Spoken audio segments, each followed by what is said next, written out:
नमस्कार, मैं कमलेश चंद मिश्र, पीजीटी हिंदी अध्यापक city public school Katra, Mungra Badshahpur Jaunpur आप लोगों का ऑनलाइन हिंदी क्लासेस में स्वागत करते हैं। पिछले वीडियो क्लासेस में मैं कक्षा 10 हिंदी विषय के अंतर्गत क्षितिज भाग 2 के काव्य खंड से प्रथम पाठ सूरदास जी का प्रथम पद और द्वितीय पद का अध्ययन किए। आज हम लोग कक्षा 10 क्षितिज भाग 2 के काव्य खंड से सूरदास जी के पद के तीसरे और चौथे पद का अध्ययन करेंगे। सूरदास जी इस पद में कहते हैं, श्री कृष्ण मथुरा जाने के बाद ब्रज लौट कर नहीं आए। उनके प्रेम में पगी गोपियाँ विरह में जीने लगती हैं। कृष्ण को जब गोपियों की मनोदशा का पता चलता है तब वे अपने अभिन्न मित्र उद्धव के माध्यम से गोपियों के पास संदेश भेजते हैं।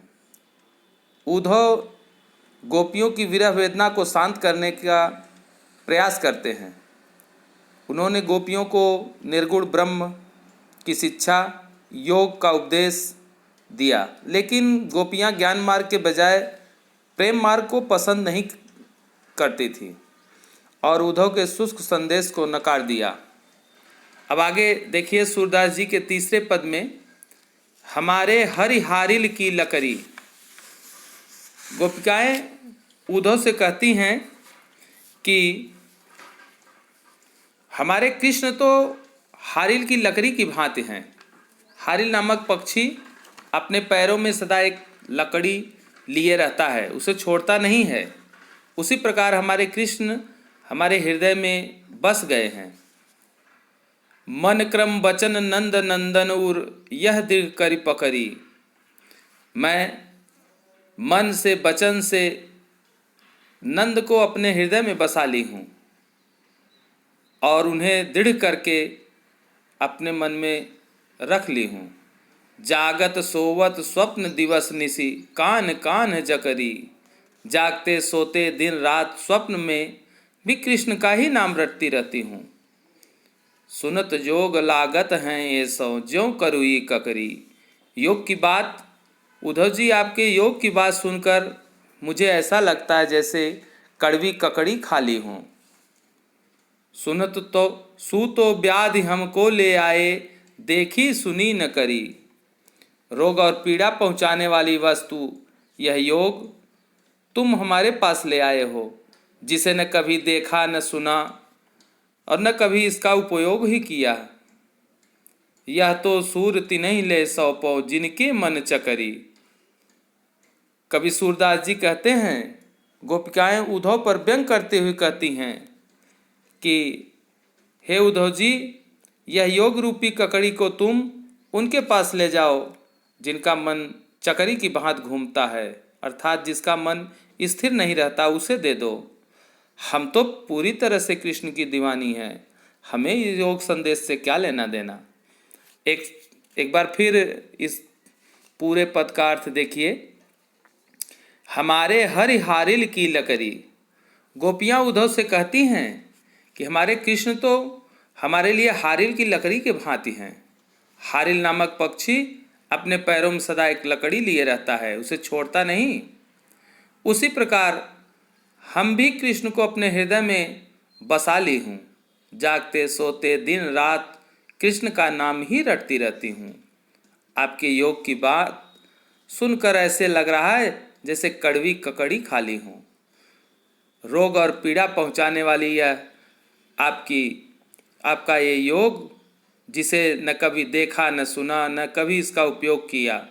सूरदास जी कहते हैं, गोपियाँ उद्धव पर व्यंग करती हुई कहती हैं, किस योग रूपी ककड़ी को तो तुम उनके पास ले जाओ जिनका मन चकरी की भांति घूमता है, अर्थात जिसका मन अस्थिर रहता है। हमारे तो मन मस्तिष्क में श्री कृष्ण जी विराजमान हैं। हम इस योग संदेश का क्या करेंगे। अगला पद देखिए, हरि हैं राजनीति पढ़े आए। गोपियाँ उद्धव को कहती हैं कि उद्धव अब तो कृष्ण जी राजनीति पढ़ लिए हैं। समझी बात कहत मधुकर के समाचार सब पाए। गोपियाँ मधुकर को संबोधित करते हुए व्यंग करती हैं। उद्धव से प्राप्त समाचार से उन्होंने यही समझा कि हरि ने तो अब राजनीति बहुत सीख ली है। एक अति चतुर हुते पहले ही अब गुरु ग्रंथ पढ़ाए।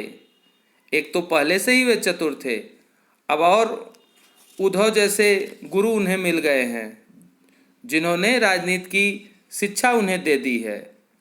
बड़ी बुद्धि जानी जो उनकी जोग संदेश पठाए। उनकी बुद्धि इतनी बढ़ गई है, अर्थात वे पाठ पढ़कर इतने बुद्धिमान हो गए हैं कि हमारे लिए योग का संदेश भेज दिए। उद्धव भले लोग आगे के परहित डोलत धाये। उद्धव आप जैसे लोग पहले से ही दूसरों के कल्याण के लिए घुमा फिरा करते थे। अब अपने मन फेर पाइए चलत जुहुते चुराए।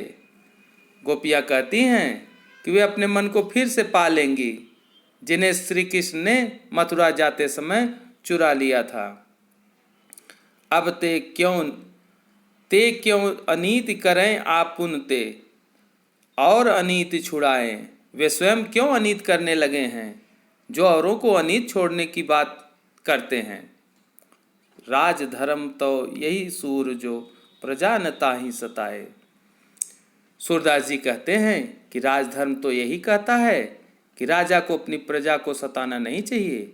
राजा तो न्यायप्रिय होता है, उसे अन्याय करना शोभा नहीं देता। एक साथ पूरा अर्थ देखिए। सूरदास जी चौथे पद में कहते हैं कि हरि हैं राजनीति पढ़े आए। गोपियाँ उद्धव को संबोधित करते हुए व्यंग करते हुए कहती हैं कि उद्धव से प्राप्त समाचार से उन्होंने यही समझा हर ने तो अब बहुत राजनीति सीख ली है। एक तो वह पहले से ही बहुत चतुर थे, अब उद्धव जैसे गुरु उन्हें मिल गए हैं जो उन्हें राजनीति की शिक्षा दे दी है। उनकी बुद्धि इतनी बढ़ गई है, वे इसे पढ़कर इतने बुद्धिमान हो गए हैं कि हम लोगों के लिए योग का संदेश भेज दिए। उद्धव जैसे लोग तो पहले ही दूसरों कल्याण के लिए घूमा फिरा करते थे। गोपियाँ कहती हैं कि वे अपने मन को फिर से पालेंगी जिन्हें श्री कृष्ण ने मथुरा जाते समय चुरा लिया था। वे स्वयं अनीत क्यों करने लगे जो औरों को अनीत छोड़ने की बात करते हैं। सूरदास जी कहते हैं कि राजा का यह धर्म नहीं होना चाहिए। राजा का तो धर्म न्याय होना चाहिए, उसे अन्याय करना शोभा नहीं देता है। अब इस पाठ से संबंधित कुछ प्रश्न हैं जिनका उत्तर आप लोग लिख कर व्हाट्सएप कर देंगे, हम इस प्रश्न का उत्तर चेक कर लेंगे। ऐसे अपनी नोटबुक पर भी लिखते रहेंगे। गोपियों द्वारा उद्धव को भाग्यवान कहने में क्या व्यंग निहित है। उद्धव के व्यवहार की तुलना किस किस से की गई है। गोपियों ने किन किन उदाहरण के माध्यम से उद्धव को उलाहना दिए हैं। उद्धव द्वारा दिए गए योग के संदेश से गोपियों में विराग्नि में घी का काम कैसे किया। मर्यादा न लही के माध्यम से कौन सी मर्यादा में न रहने की बात कह रहे हैं। कृष्ण के प्रति अपने अनन्य प्रेम को गोपियों ने किस प्रकार अभिव्यक्त किया है। गोपियों ने उद्धव से योग की शिक्षा कैसे लोगों को देने की बात कही है। प्रस्तुत पदों के आधार पर गोपियों का योग साधना के प्रति दृष्टिकोण स्पष्ट करिए। गोपियों के अनुसार राजा का धर्म क्या होना चाहिए। गोपियों को कृष्ण में ऐसे कौन से परिवर्तन दिखाई दिए जिनके कारण वे अपने मन को वापस पा लेना चाहती हैं।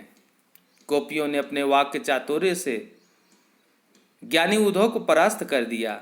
उनके वाक्य चातुर्य की विशेषताएं लिखिए।